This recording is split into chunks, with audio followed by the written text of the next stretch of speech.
Hello, everyone. So I'm really pleased to be on here with you guys. As you've noticed, I've been doing more frequent energy updates for you all, and I want to thank you. Today is a day where I can be doing readings all day, and thanks to your support, your donations, all of that, I can instead share a message that will reach more of you. And I just want to let you know how much I appreciate all of you for commenting, sharing, subscribing, all of that. So I'm in my PJs. I hope that's cool. I wanted to jump on, and I have to say the May Energies update that I did was pretty on the nose as it relates to what we're experiencing and what's bubbling up for the entire collective. And the reason why I'm placing the emphasis on collective is because I was shown that the planet is accelerating increasingly now. I mean, it's rapidly shifting. And as a result of this, a lot of the energies that have been hidden, the energies that were in the dark, in the Shadowlands, are now becoming visible because we're shining a light through the awareness that we all hold and the awareness that we're enhancing and magnifying every day. And that awareness is threading out everywhere. It's being shined upon all the little nooks and crannies within the planet's vibratory field, within her own aura, and it's going to give rise to a lot of these energies that we didn't want to deal with before, or maybe that our ancestors didn't want to deal with, or that our family members didn't want to deal with, or that in other lifetimes we just couldn't deal with because we were in precarious situations. So what I'm getting for you guys today, I'm just getting a flurry of downloads, and what better way to get them out but to share them with you guys, because if I don't, then they're going to escape me. That's just how it is. So the first download I got for you guys is a few months ago I came up with a quote, and this quote was, "In this now moment, you are exactly where you need to be, otherwise you would be elsewhere. In this now moment, you're exactly where you need to be, otherwise you would be elsewhere." And it has a very Christed consciousness energy to it, a very pure quality to it. And it is a quantum quote. It's a quantum saying because the universe has currently positioned you exactly where it feels you are going to experience the most expansion and growth. So let's say that you are at a job that you really dislike. Well, the fact that you're still there, even though at a spiritual level you feel like you don't belong there, your physical body is still there. You still go every day. And the universe needs you to be there to keep clearing some of the fears that you have around leaving, or it needs you to just overcome the fear of leaving so that you can leave. But what I'm noticing more and more and more is that the energies have to be cohesive. So there's awakening within the consciousness, which happened to me in 2011, probably before, but my Kundalini awakening was in 2011, and it was an abrupt walk-in where I was not the same person in literally a snap of a finger. I was a completely different person. That's a consciousness. That's you having the overview of all that's taking place, seeing how the universe is connected, understanding how it operates. But that's just the consciousness. And then we have to go through a level where the physical body has to come with. So, which is why there are two processes here. There are more than that, but I'm just going to simplify it for you.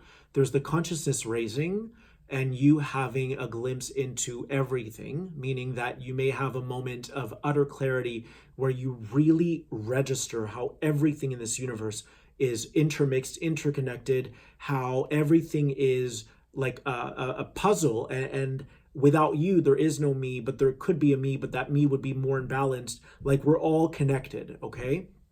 But then the physical body has to actually reconfigure its DNA to meet that level of consciousness that you've been able to achieve through your meditation.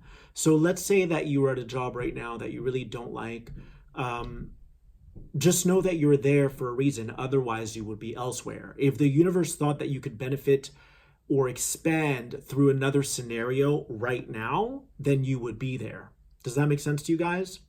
If the universe thought that you could benefit from another scenario right now, today, then you would be there. This can also go for relationships. If you find yourself in a karmic relationship and you can't stand being there, the guides would say, well, why are you still there then? And then you would probably come up with a bunch of reasons as to why you are there. Maybe you're learning through this person. Maybe you're learning how to empower yourself, how to stand your ground, how to speak your truth, how to be all that you are. And then once that agreement is cleared, then there would be no reason for you to be there anymore. So what that would mean is that your body has actually anchored into its physicality, into its system, all those files and all those knowings that you already had at a soul level. But knowing things at a soul level is different than what we do with this body. It's similar, but it's different. Like, a lot of people are really adept at understanding how the universe works, but they may not be able to translate it and explain it. The body has to do that, because without your vessel, then you just know things, which is fine, because at least you know, you're privy to what's going on. You are awake, you have an awareness as to how things interconnect and how things come together. But the physical body has to go through a rewiring as well, which is why I've been going through a lot of throat chakra realignments, like my chakras, all, especially my throat. And a lot of you are probably feeling this too. Like, your throat is going through massive extreme makeovers right now, where you used to express yourself in a certain way, and then your guides might have said, hey, you're going to have to help a lot of people, so you need to step your game up in this physical body. So maybe learning how to articulate, maybe learning how to work with tones, changing the timbre of your voice. Like, all of these things have to take place in order for you to be that conduit to allow that universal information to flow through and out of you. So knowing things, but then translating things, are two different things. You need your body to translate information. You need your body to be on board with you in terms of leaving your job. So if you're still at your job, don't despair.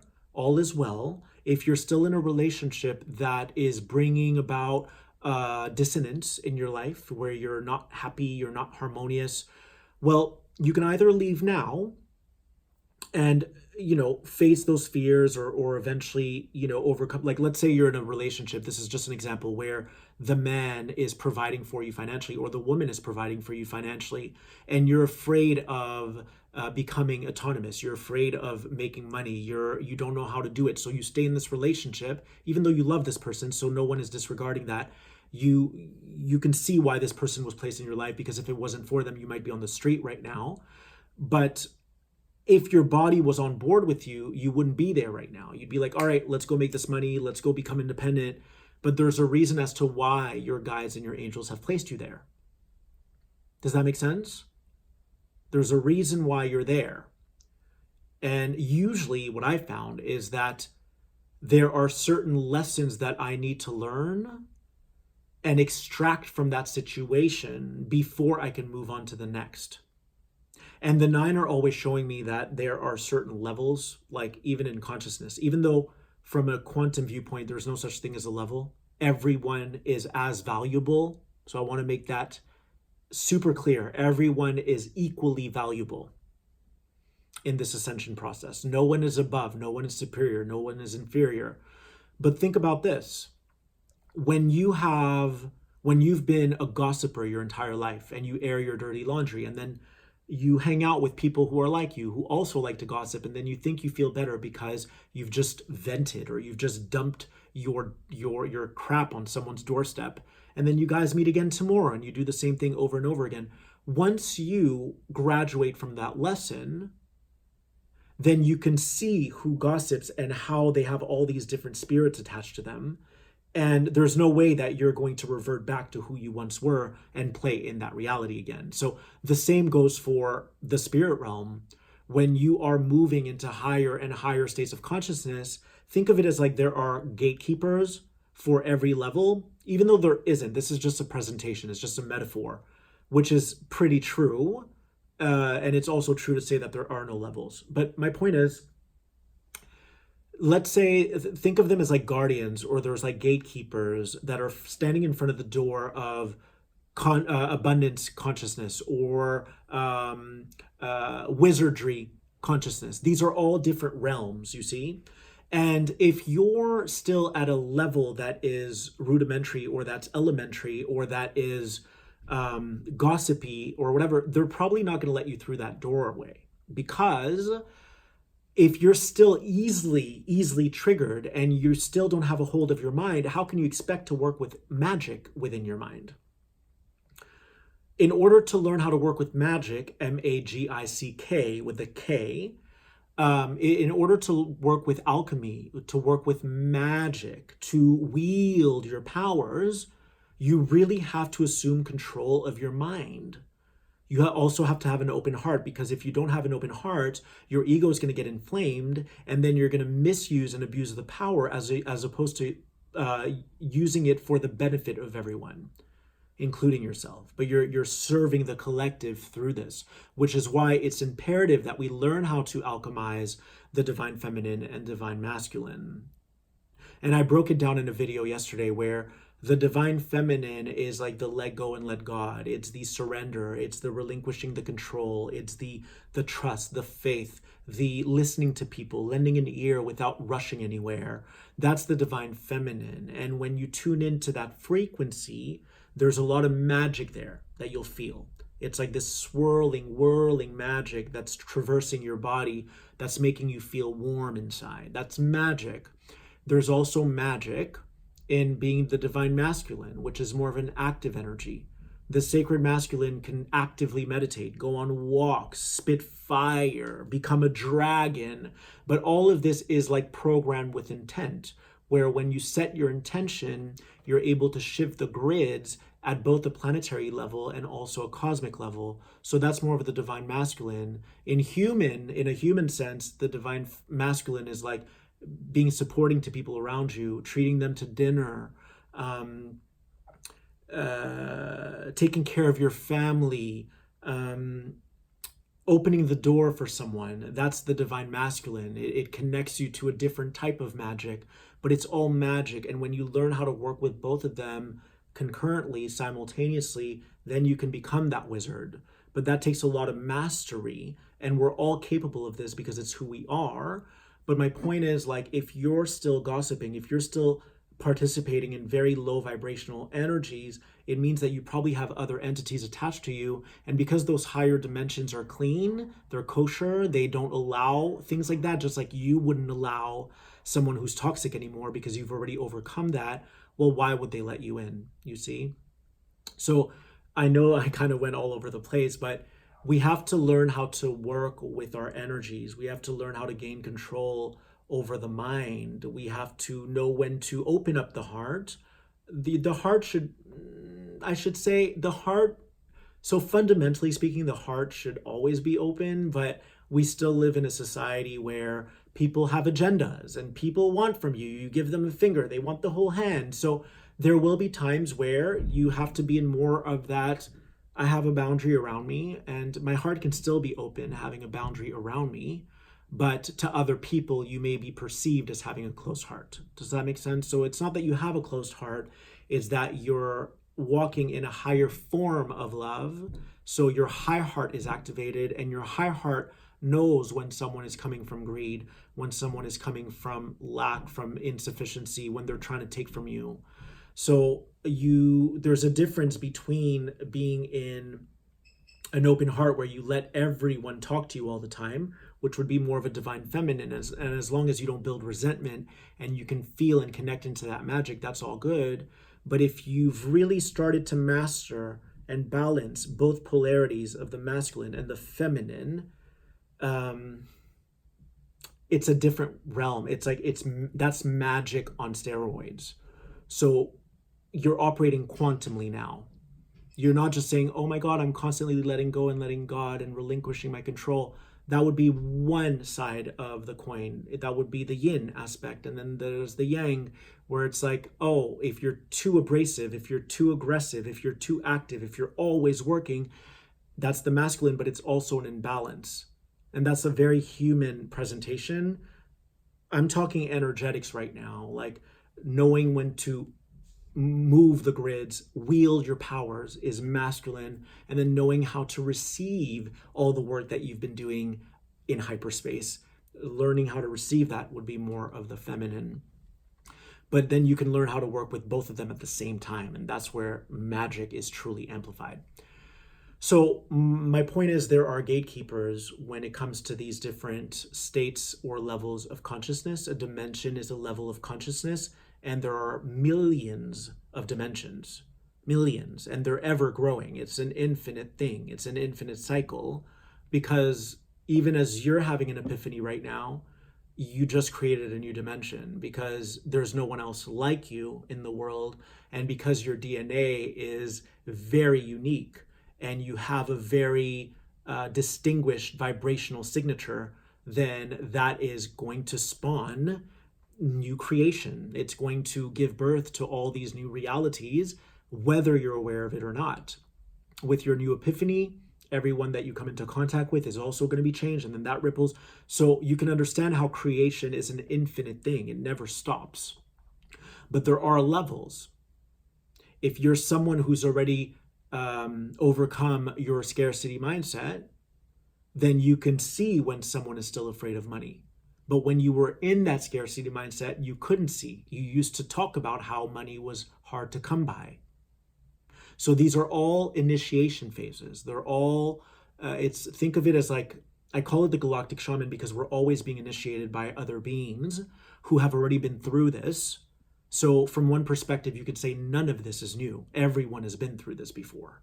Other beings, extraterrestrials, angels like Metatron, or they've all been through this, and they deposited the recipe for you to be able to access, to then vibrate yourself into that level. So nothing is new. I just want to make that clear. And from another perspective, everything is new, because again, it's never been done like this at a collective level, where so many of us are awakening right now, which is why that our chakra wheels are spinning so fast, and there's so much light being shined on the planet, so much light being shed, which is making all these energies bubble up, and they're all coming up, and it's happening really quickly. So one of the things I wanted to discuss today was, I was having a conversation with the 9 today, and they were saying to me that we really need to start rejoicing in these emotional outbursts. So if you've been struggling with a soulmate, if you've been struggling with your job, if you've been struggling with getting triggered by people and feeling overly emotional lately, I know for me, I've been overly emotional. It's like the smallest thing will make me feel compassion, or I don't know, it's interesting. I've been feeling more human, and I love it. I love connecting into my humanness, because I think for so long we had to put up these shields so that we really how can I say this? We put up those shields for a long time because we needed to tune out all of that destruction or all of that disturbance that was creating instability within our field. And the reason why we needed to mute all of that out is so that we can move into the 5D. If we hadn't blocked all of that disturbance or that noise, then we might still have been in more of a 4th dimensional consciousness. And we knew, like, we need to put up a fence, start saying no to people, honor what's right and true for us, and then that way we can fast track ourselves into this ascension. But now it's like the universe is giving you a break. It's like a Kit Kat break. It's like, hey, you can relax now. You've done so much work, and we need you to just breathe, exhale. And you've been waiting to exhale, like that movie. You've been waiting for it, and now you can. And you're going to find yourself connecting into more of the human attribute, which is, I can open up my heart again in that spiritual confidence that I'm not going to attract takers, because I'm just going to be in my truth. I've already trained and flexed and stretched that muscle. Like, I don't have to worry about putting up a shield anymore, because I'm now embodying my truth. So what the 9 were showing me today is that we need to start rejoicing the fact that all of these emotional upheavals are happening for everyone, because we asked for this. Think of how profound that is. We asked for the ascension. We asked for disclosure. We asked for all these things. And the universe was like, cool. Are you sure you're ready? Let's do it. And then when all these negative emotions come up, we complain. It's like that has to happen if there's an acceleration taking place within the ascending construct. It has to. So they were showing me today, like, if you guys can try to the best of your ability to frame it in a new way, where when you feel these intensified energies floating up to the surface and it throws you off balance, it knocks you out of your center, instead, just say, oh, I actually wished for this. I placed a request specifically for the universe to accelerate my ascension. So it's by default, obviously, if you ask for something, it's going to return. But before you can experience the light, like that full spectrum of who you are, anything that's still hindering you or your growth has to be dispelled from your system. So there's a purging going on. But it's more of a collective purge. It's more of a, and I need to highlight that, it's more of a collective purge, but because you're connected to everyone around you, even if it's a small trace of something that you're still holding on to, that's going to become visible in your field. And it's still hindering you on some degree. Do you understand what I'm saying? It's still hindering you on some degree.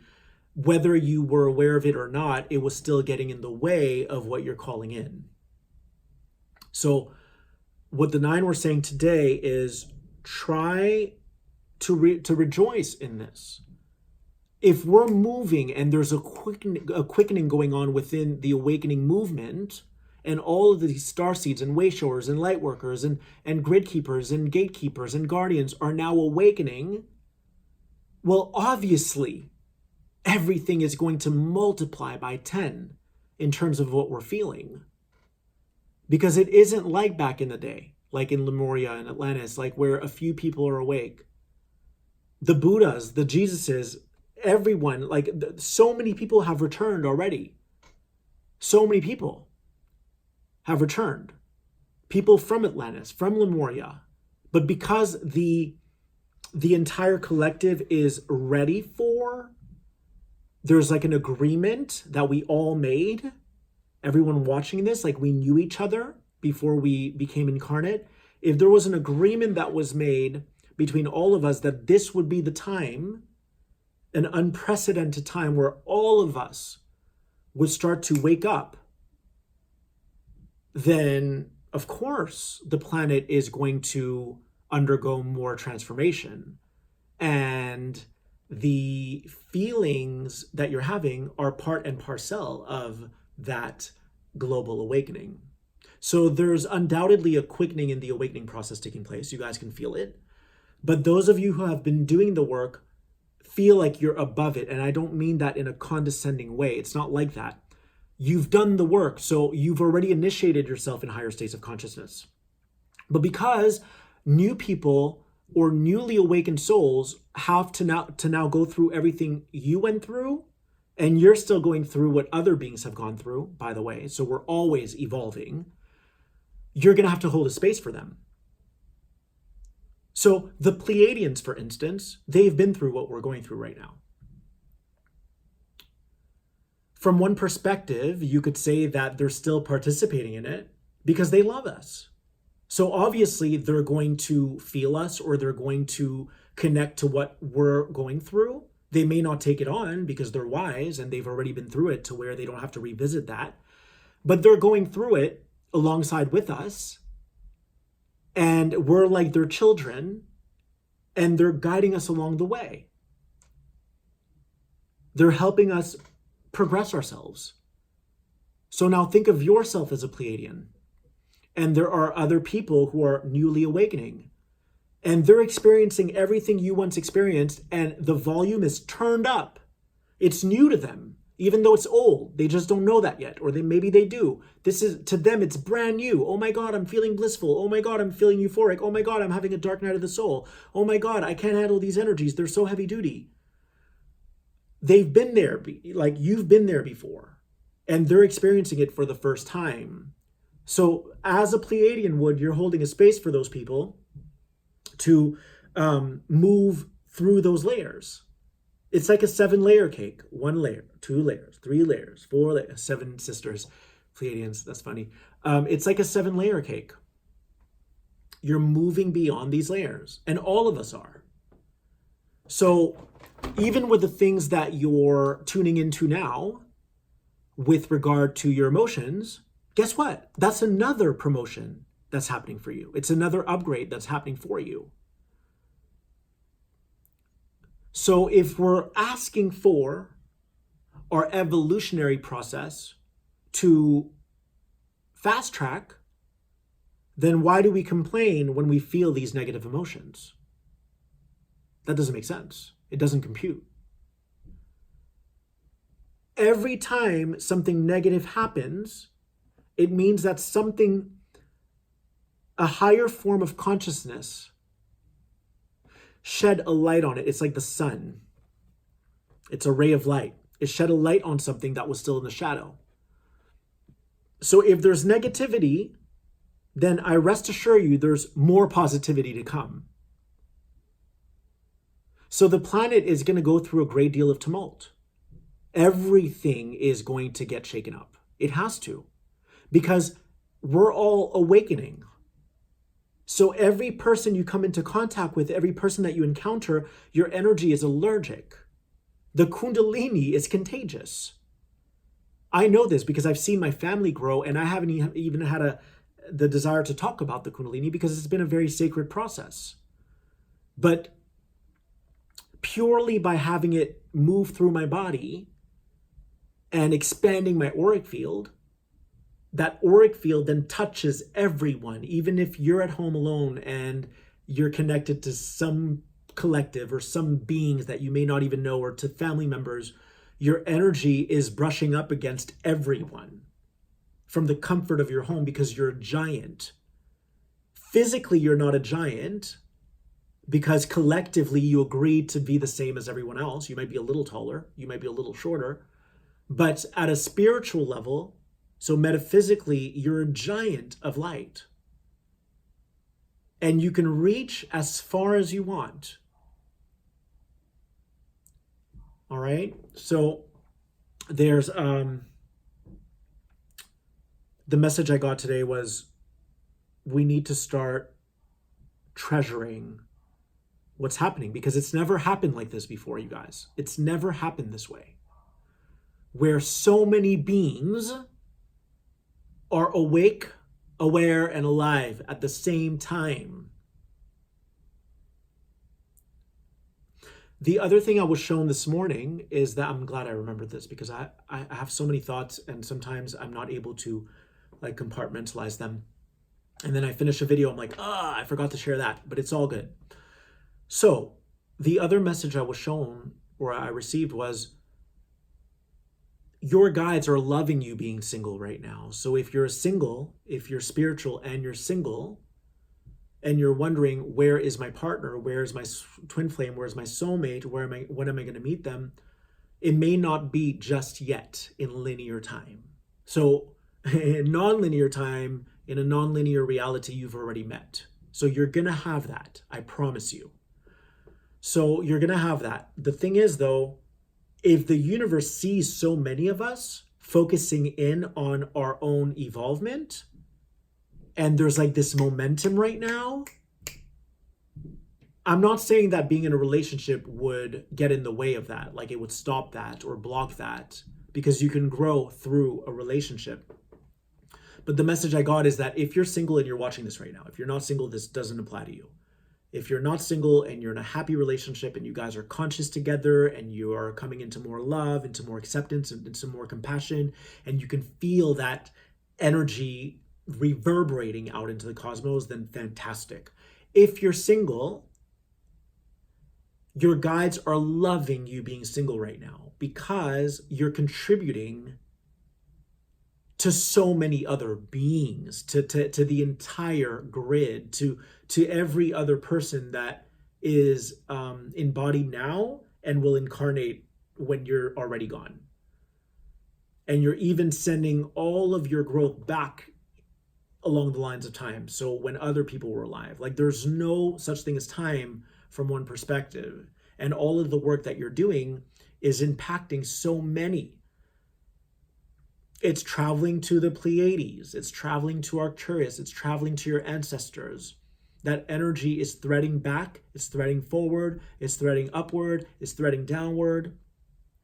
You get what I'm saying? So it might be advisable to put that off for a little bit and just keep trusting, moving into the divine feminine. I'm going to relinquish my control. I don't need to try anything. I don't need to force forward anything. I don't need to figure anything out. I'm just going to keep being in this space that feels very clean. And I have the utmost trust that my universe will connect me with my soulmate or twin flame when it deems it's suitable for me and them. If right now you're catering to the collective ascension more so than if you were in a relationship that would distract you, then that's what the universe wants. Remember, in this now moment, you're exactly where you need to be. Otherwise, you would be elsewhere. And sometimes we still resist where we are. We're still in opposition to where the universe has positioned us. I truly believe, because I've applied this in my own life, that if you stop controlling everything and you just work with your mind, if you just work with your heart, if you work at a template level, meaning at a non-physical level, you don't have to do much in this physical body, because that magic flowing through your veins is going to bring to you everything you need, and everything you desire. But the idea is to love where you are now, to find appreciation, to find beauty. Because anytime we ask for something outside of ourselves, it obviously means we're not vibrating at that level, because otherwise we wouldn't ask for it. I don't ask for anything. What I do though is I'm constantly creating anew. So when I get off this video, I'm going to go meditate and I'm going to start birthing new babies, metaphor, birthing new energies, birthing new realities. But I'm not going to get hung up on when it's going to arrive, because I don't really need it to arrive. If someone else needs that creation, great. I got this download last night that was so freaking powerful.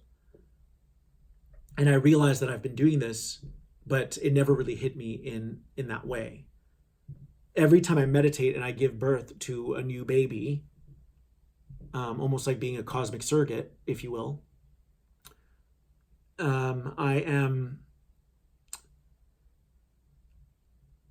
I become unattached. In other words, a surrogate has to be unattached because she's not really the parent. She's selflessly doing this for them, and she sees the parents as the parents. So if I'm meditating and I'm using alchemy or wizardry to conjure up all these new realities, to conjure up all these new ideas, then to be able to say, universe, whoever needs this is all good. Or if it's meant for me, cool. It'll come when it comes. I'm not going to get worked up or tripped up on when it arrives. Like, keep creating anew. And I see so many people getting hung up on one person whose name might be Jason or Samantha, and they want that one person that looks that particular way. And it's like, no, like, let it go. Every time you get caught in your own tracks, like a train that's come to a full stop, you're vibrating at a lower speed. So create, let it go. Create, let it go. Create, let it go. Create, let it go. And when it arrives, you'll be like, oh, I remember you from 2017. I visualized you, and here you are. That's creating from within, not from without. So your guides are really wanting you to, they're wanting you to appreciate where you are, embrace your journey, and don't be in a rush to materialize, because the state of being, your state of mind, is the most important thing. If you're happy from within, you don't really require much.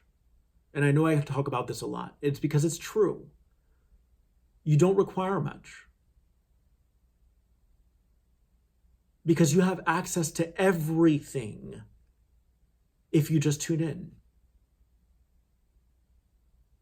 This is all a canvas, and you can erase the canvas anytime you want and create something fresh, create something new. So, anything else coming through?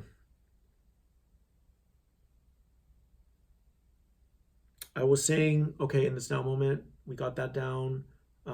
Being single is fantastic right now because you get to focus. You are also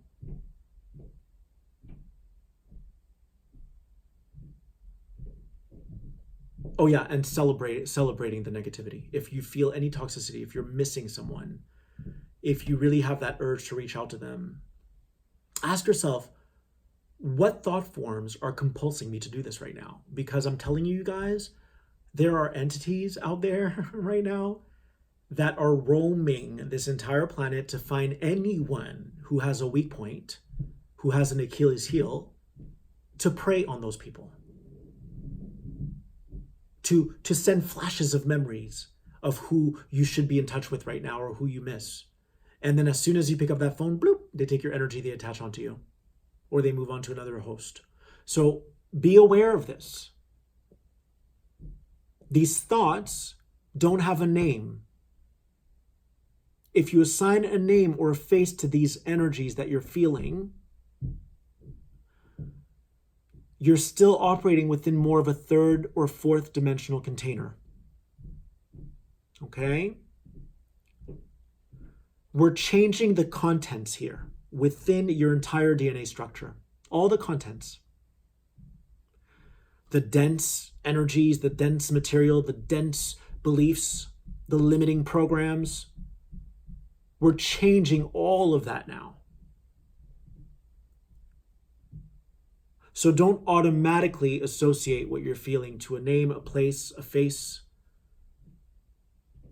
Because if you do that, there's probably an entity in the background that's steering your reality ship. It's steering your ship for you. It's driving your bus. You have an immense opportunity right now to become the driver of your existence.